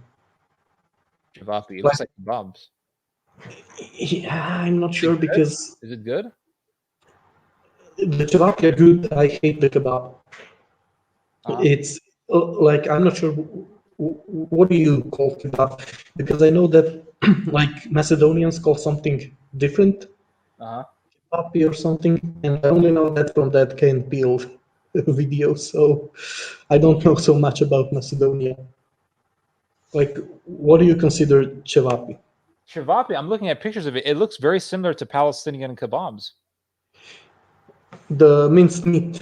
Yeah, minced meat. Yeah, Yeah, yes. because what we here would call kebab would be like a big piece of mystery meat that's like cut to thin slices and placed in bread, and that thing is shit because it just falls apart. Like you can, Yeah. like Hansel and Gretel, you can follow people by little pieces of meat they leave behind when eating it. Which I actually like that. We actually have here close by a Serbian restaurant that makes some really good ones. Unfortunately, they do have better cuisine when it comes to meat. Are there Serbs who live in Croatia? And if so, how are they like generally treated? Depends where. They're what? Depends where. Depends where. The more east you go, the more animosity. Oh, I see. The closer you are to. So yeah, like in Western Croatia, pretty much the war was not as intense. Most we had was like they tried to bomb some island to assassinate President Tudjman, and nothing much really happened. But in Dalmatia and Slavonia, the animosity still exists to some extent. They will have these Yeah, the language on like signs, that's the big debate. Yeah, I've heard of that. It was like the Cyrillic. It's the Cyrillic script. Yeah, and it says exactly the same thing. It says the same thing, but they don't like that. Yeah. Yeah, and like we here have for some reason. This is also a fun fact in Istra.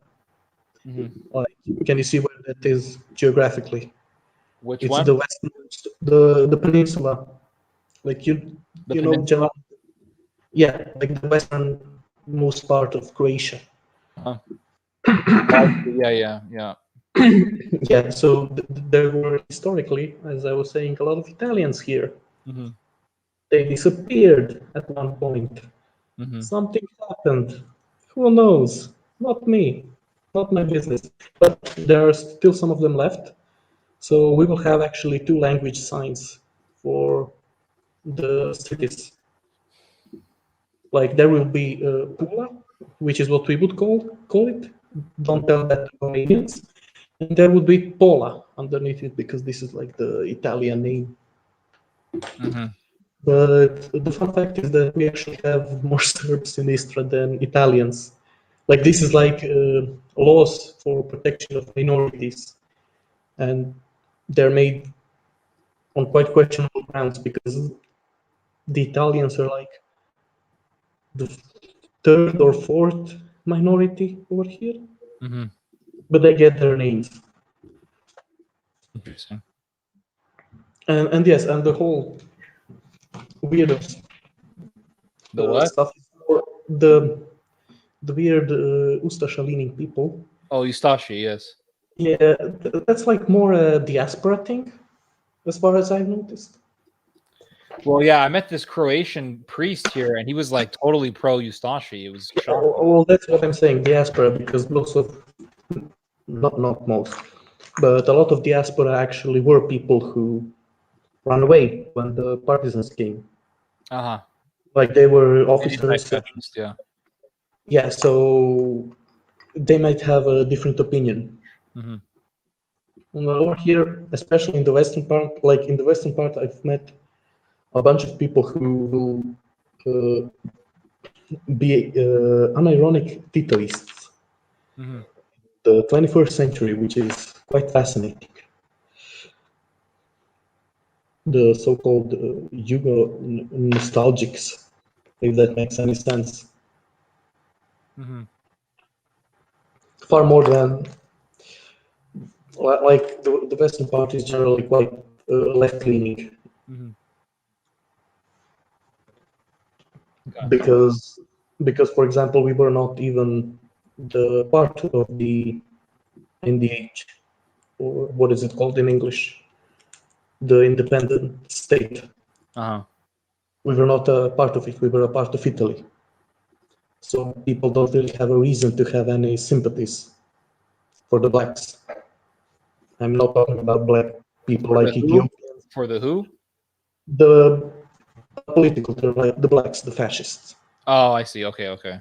I thought you said the blacks. I'm like, who? Yeah, not the I'm saying not Ethiopians. Yeah. The other kind, the bad kind. I gotcha. The The black shirt. Italian. Yes, the black shirts. Okay, that's good. I've heard because in Croatia, I've heard that there are people in the Croatian government who are sympathetic to the Ustashi and to fascism. Yeah, you most probably think about what is his name, Branimir Glavaš. Like he's a weird. No, You can in Croatia, oh my gosh, there's a party in Croatia that's pro. That's basically I've read that it's fascist. Well, what party is it? Let me look it up The real quick. Party of Rights, maybe? Party of Rights. Yeah, but that they like Yes, that's it. Croatian Party of Rights. Yes. they balkanized into like 10 different parties. Oh, I They're non-existent. And I don't think they're currently in the parliament. Currently, I'm sorry, I got a little bit of a cough. It started raining and I hate changes in weather. Oh, It kills me. So currently our government is made like of the Croatian, what do you call it, the HDZ, Mm-hmm. pretty much Croatian version of CDU. Oh, they're like center right. Yeah, they were a party of Franjo Tudjman, you know who he is, the president during the 90s. So they are his party, Mm-hmm. but they are like pretty much if Germany likes it, they like it. Mm-hmm. If that makes any sense. So currently they are just a carbon copy of whatever the CDU says, Mm-hmm. with an added bonus of massive corruption. But that's understandable for the geographic region. Mm-hmm. You also have the SDP, SDP. They're like our version of the SPD in Germany, Mm-hmm. as far as I understand it. And we have these few years we got actually quite a bit of new parties. Mm-hmm. We got the Workers' Front, which failed miserably. I am actually glad about that. We got the Most, which would mean bridge. They're like a right, center-right Catholic party. Uh-huh. And we had Możemo, which means yes we can, and by yes we can they mean sodomy. So they're a shit show of a party. Mm-hmm. They currently the mayor of our capital is a member of them. Interesting. So they're like the Greens, if you know. I just looked them up. Yeah, we can. Yeah, They're left wing. they're really. And also another thing, when you're talking about Europe, left wing and right wing doesn't mean the same thing like in America, Right. I get you. because everyone is, for example, a supporter of public health care. Mm-hmm. Like there Right. is no Right. Yeah. Yeah. and right wing parties may actually want even more taxes. For example, taxes on foreign goods. Mm-hmm. That is like considered a right wing position here, and it might not be like that in America, Gotcha. as far as I understand, because in America it's like right wing means less taxes. America is actually weird in this part, as far as I get it. It's more economic, left and Mm-hmm. right in America, and it's more cultural in Europe. If that makes any sense. Yeah. Yeah. No. They're yeah. America. Like And what is? It's like what I said about Mexico. Like what's considered left wing in Mexico. No. Like what's considered. If you look at left wingers in Mexico, they actually share commonality with right wingers in America to a certain extent. You see that they overlap. So what we would consider left wing in America overlaps between left and right in Europe and much of the rest of the world. and especially in maybe less so the UK, more the continental Europe. I get you. Yeah. It's like for example, you'll see like right wing parties in Europe support a welfare state. Yes, because we need to make our people nice and strong. Yeah. Like Yeah. that would be the rhetoric. Yeah. Yeah. I've seen this before. Yeah. Mhm. And we have the last party, not the least, would be the Domovinski Pokret, Mhm. which would mean like Homeland Movement or Patriots Movement, maybe. Mhm. I'm not sure what's their like international name, which were founded by a singer, Mhm. by a musician, Miroslav Škoro. I'm not sure if you're familiar with No. him. No, I was only familiar with one party in Croatia. It was the Party of Rights because I was reading up on them Yeah, years ago. that is like it's a party that's actually quite older than World War II. It existed before. Mhm. It was like Yeah, they were. Yeah, I know. like an autonomy party. Mhm. One of the like the right wing of the Hold on. But in Croatia, there's a singer that's very famous. His name is, he calls himself Thompson, but his real name is like Marko Marco. Perkovic. Marko Perkovic. Isn't that guy is a fascist from what I've read about him. He had some questionable songs. Maybe during the war, one of those is disputed by him. Mhm. Like he says that's not him singing it. He had some weird salutes, like, you know, oh, there is a plane over there, that kind of salute. And he does use the for Homeland Ready salute in his songs. So that's what they're aiming at. But he I've heard his songs, man. The way he sings, it's very ultra nationalistic. It's very much so empathetic to the whole anti-Serb insanity. Like, which, some of it. I've heard worse. His songs where he sings about I've heard killing worse Serbs. about. Yeah, but he disputes one of those. Yeah, songs.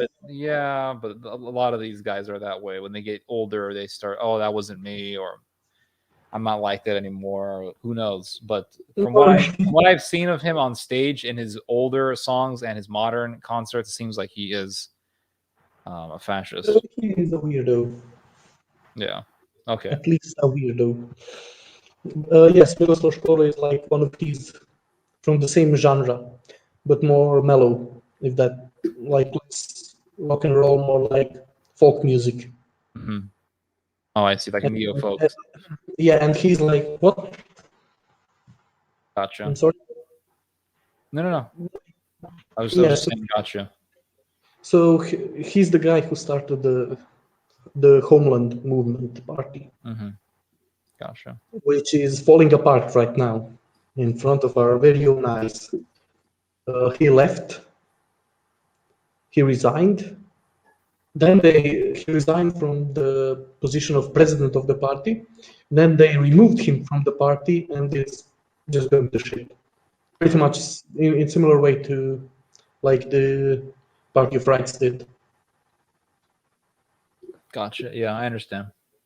And you might want to check the guy that I sent you. Him, and I sent you two names in the chat, which you might want to check out if you're interested in the topic of the 90s. I'll look it up. These are two quite bizarre entities. I'm looking up something here about this singer.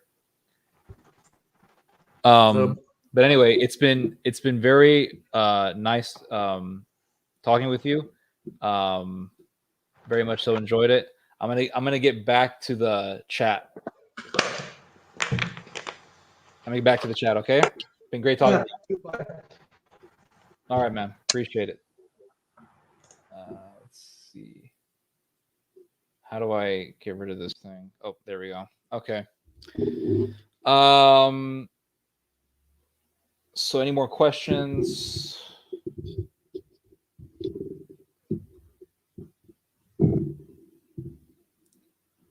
Let me see. Europe is nothing but a buffer zone. Europe could not defend itself in an all-out aggression. I mean, with their technology, I think they would be pretty efficient. Thank you, Guts166. Europe is in the line that prevents a nuclear attack on U.S. soil. Makes sense. That's the NATO doctrine.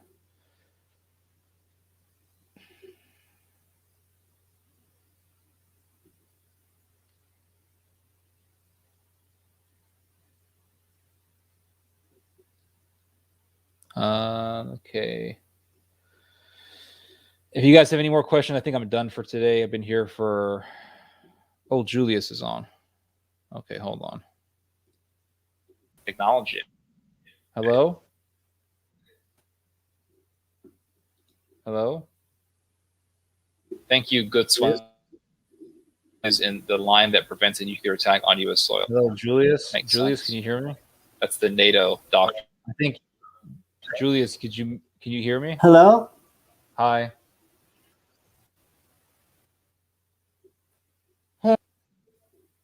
Hello? Yeah, I can. You have any questions Yes. or comments? Okay. Julius, Yes, if I you guys can can hear you you. mute, can you mute your computer because we can hear you Oh, can hear Julius my is on. stream. Yeah. Can you mute the stream? There we go. That's good. Do you have any questions or comments or? Hello? Hello, hello. I pretty much agree with what you said. I pretty much agree with what you said. Turkey. I pretty much agree. Well, that's basically what we're seeing. I told a friend of mine that we're seeing a neo-Ottoman Empire. Pretty much. You're absolutely right about Asia too. Central Asia as well. I appreciate that. Yeah. I'm glad we can see eye to eye on that. Thank you. Good. Is in Hello? the line that prevents a nuclear attack on U.S. soil. Julius, you mute the stream. Can you hear me? Yeah, I can hear you. Oh, shoot. Hello? Julius, could you? Hello, hello? I lost them. Heather Green, are you there? Hopefully I can be heard. Heather, are you there? Can you hear me? Am I here? Yeah, you are. You're on the stream. You're live. Okay, because I got my camera covered. Okay. All No right. problem. Do you have any questions or comments? I'm trying to figure out where to begin.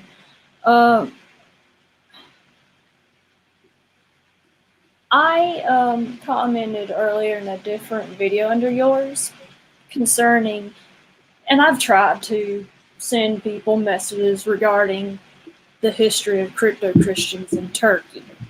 Mm-hmm. And it's something that's been very dear to my heart. That's just something that I don't think I've mentioned before. Mm-hmm. And it's something I've done a lot of research on to the best of my ability. And it's very fascinating.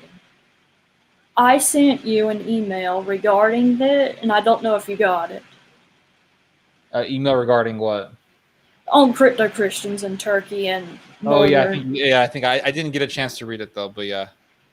It's very interesting. I usually try to share it with as many people as possible because I like to give the whole perspective of like, because there are some people that think, oh, all the Turkish people are horrible. No, actually, when there are some that have become Orthodox, but they have to go through a complicated process to do so because of discrimination. It's not, even though that it is kind of a free country as far as compared to other Muslim countries where, I mean, they even do adoptions. They don't do that in other Muslim countries, and that's amazing. They have a sense of what's left of a separation of church and state, although that may be changing because of Erdogan, who's a hypocrite anyway. But because of family, some people have to hide their faith. Mm-hmm. And that's always actually, there's a region in the, it's called the Fairy Chimneys in the, I usually remember this stuff because I studied a while and it kind of lost me. It's in a region in the Cappadocia Mountains, actually. Mm-hmm. I would love, actually, my goal in the future is to go and see southern and western Turkey. Mm-hmm. For a week or two, and then maybe never go back. I won't be able to see this eastern part because of the conflict between Kurds and that whole mess. Because that's where I just think it gets ignored a lot, and people talk about like Israel a lot in that area, but I would be open to Turkey. So I don't really disagree with what you're saying. I mean, I know that Turkey it's a very modern country. It's part of Europe. It's more transcontinental. That's what Okay, it that's is. fine. But like half of Turkey is in Europe. We can just say that. Yeah, you're right. It's a transition between Europe and the Middle East or Asia. I would say that Turkey is not entirely an Islamic country. It's not. Turkey is not entirely an Islamic country. Turkey is a mix of Islam and secularism. There are a lot of people in Turkey who identify as Muslims, but then there are plenty of people in Turkey who identify as atheistic, or they identify as some kind of secular belief. And honestly, let me tell you something. I do not believe, and even if they are secular, it doesn't necessarily mean bad. When people say that they're agnostic, I don't think there is such thing as a true atheist. Mm-hmm. Because I think most people are realistically agnostic because they're more of a, I don't know. Okay. Because there's no certainty. The problem. I think that's. Go ahead. Go ahead. I think that's bad. I think that's actually not as bad as a pure atheist, because the pure atheists usually are militant and they are brutal. So I think my issue with Turkey is that it has, regardless of its secularism, there's a lot of there's a lot of nationalism in Turkey that could be very dangerous. Well, yeah, that's why there are people that are just discovering that. Even there are people that are crypto-Armenian or hidden, yes, that have just found out that because of the genocides that were done, the children were taken from Armenian families and they were adopted by Turkish families. They were raised Turkish.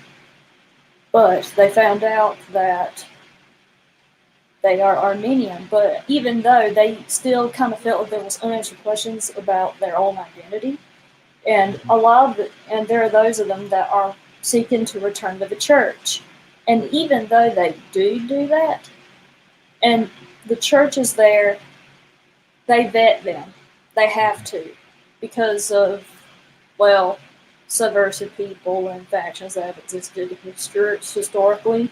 You can ask the cops about that.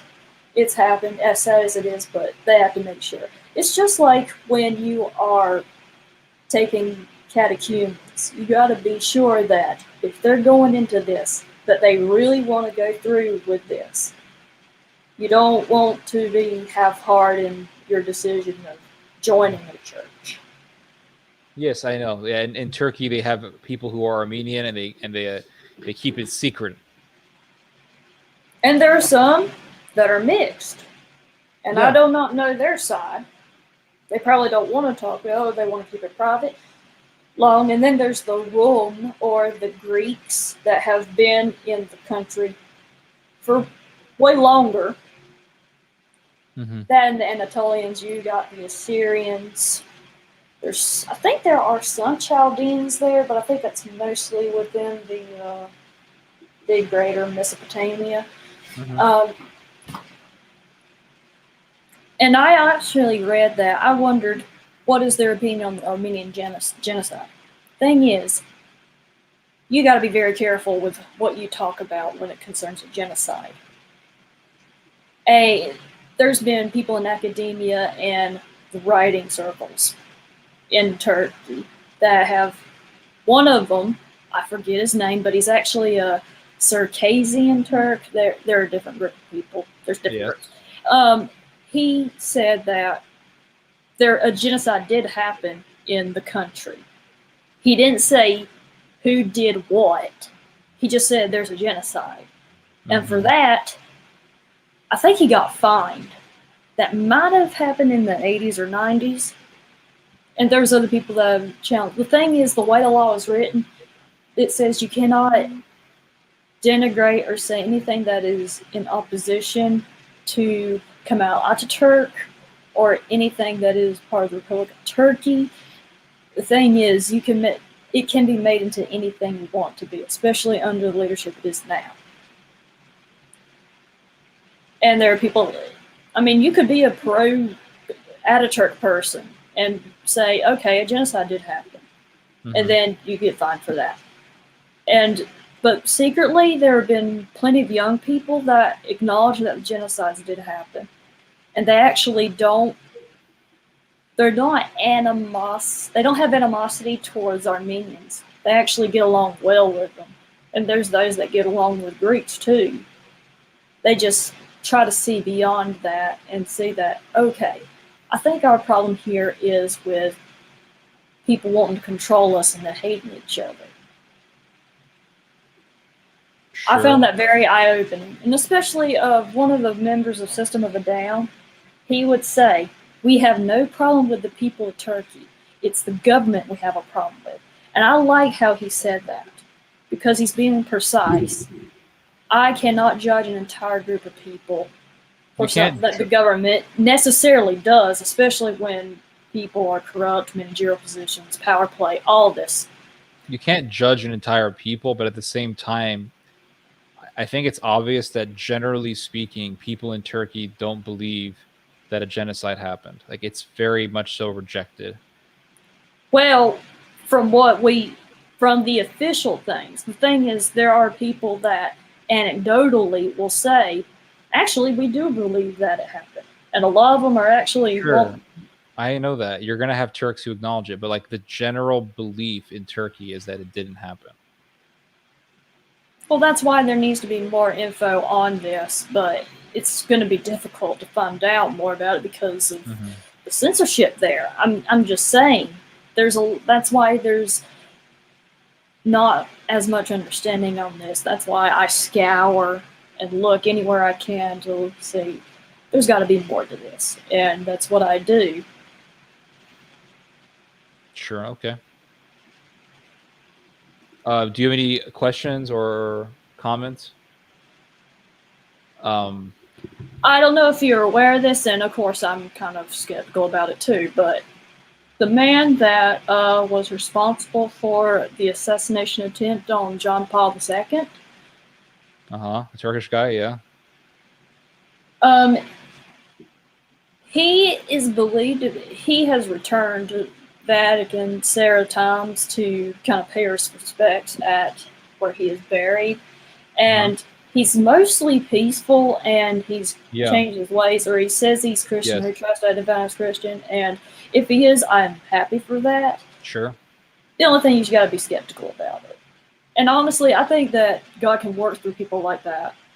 And especially the power of forgiveness, and honestly, that is one of the hardest things for anybody to do. I agree. I definitely agree. Yeah, I think his name Sirhan or something. Yeah, he. Actually, no, that was the one that killed Robert Kennedy. Okay. Honestly, I believe he was under an influence of something. Yeah, he was, because he had his whole life taken away from him, and the relatives of the Kennedy family actually believe that he probably didn't do it. That's a whole other story, though. Right.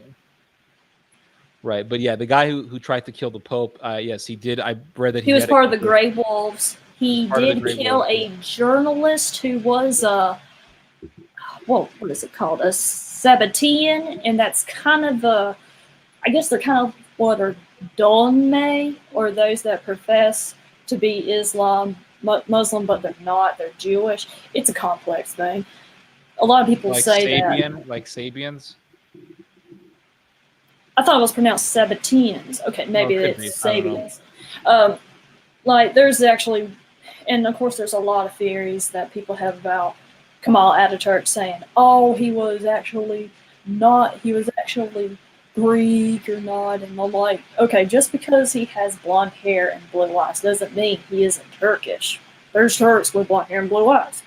Yes, they are. Turkey was originally inhabited by Indo-Europeans and Greeks, and yeah. Genghis Khan had ginger hair. I didn't know that. I know, right?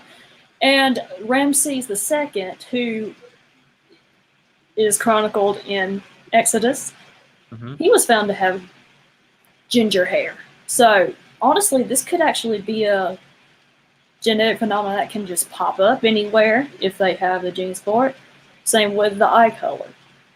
So... Well, the ancient Egyptians, I think the elites of ancient Egypt were basically a mix of Semitic and Indo-European people.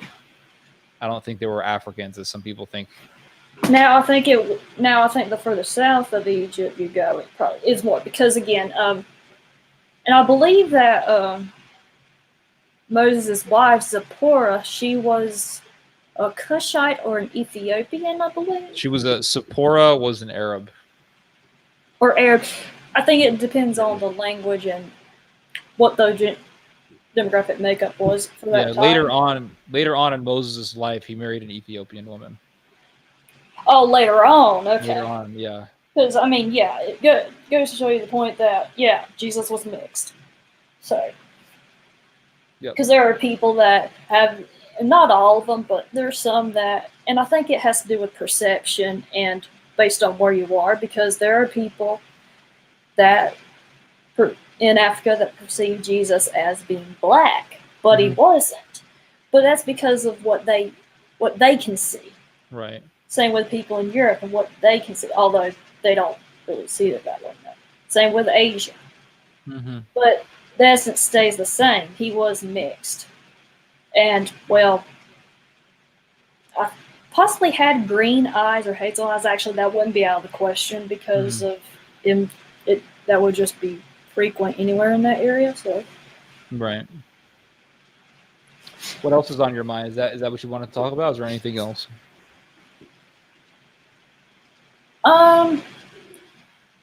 Regarding if it is possible that sectarian, I don't want to call it sectarian, but more of secessionism in the United States, that would be a last resort thing. The thing is, I do what I can to let anybody know that if they move to a new area, especially in the South, that do not complain about your new home. Do not complain about what you didn't have back home. That ain't here. Basically, you got to understand that when somebody moves to a different place, there are sacrifices that come with it. And I think this is where, okay, Timothy Gordon, who I'm subscribed to, I do not agree with him in this idea of moving every single conservative to a solid red state and say that, and he thinks that Georgia ain't good enough and therefore you need to leave. And the thing is, that's dangerous because if that person has land that has been passed on from family to family and generations, like my family, just because the state, North Carolina is purple, but in the General Assembly, which is the state Senate, it is solid red. There's going to be variations wherever you go in the state. It's mostly red in the West. Now, it may vary in parts of the East, but of course, usually the cities tend to be Democrat stronghold. Everybody knows this, common sense. Unless you are in Oklahoma and it's Oklahoma City. Gotcha. So the thing is, and the perception of, oh, this is a blue state or a red state, it's not that easy because there's a lot of misinformation or disinformation saying that, oh no, this person says it's. That's why you have to have discretion when it comes to judging on leaving. It's not something done lightly. You have to. It's a big deal. And if you have land, keep it. Keep your land. That's why a lot of people. There are people that haven't left California because if they have a lot of property that they've had for generations, and they're actually able to keep it more easily than some other states for some reason because of. I think it was an act that they had back in the late 19th century, I believe. My friend told me about this, and I didn't know that, and I thought it was fascinating. Okay. That's why when some people are asked to leave, they said, I'm not leaving, I have land here. Especially, there are decent areas in Cali. You got the desert area, which I would love to see. There's areas in Northern California. I mean, people need to understand that leaving an area is not going to solve your problems. And through that, the people that don't have good intentions can also leave and be opportunists. And, of course, we have a name for them, carpetbaggers. They come and they make their money, hike up taxes because they think, oh, well, I'm used to the taxes being high, so I guess it wouldn't be bad to make them a little high. I don't understand that mentality anyway. It's insane. but it does happen. And basically, even if you're conservative or not, and if you come here, let me tell you, anybody something. We are getting spent here with people coming in. We just are. I don't believe in creating a no-go zone in another part of a country to make it completely red here. I believe in treating the disease where it is, fighting, and besides, not everybody can leave, especially when they have extended family, and this is why I always tell people, extended families have always been the norm.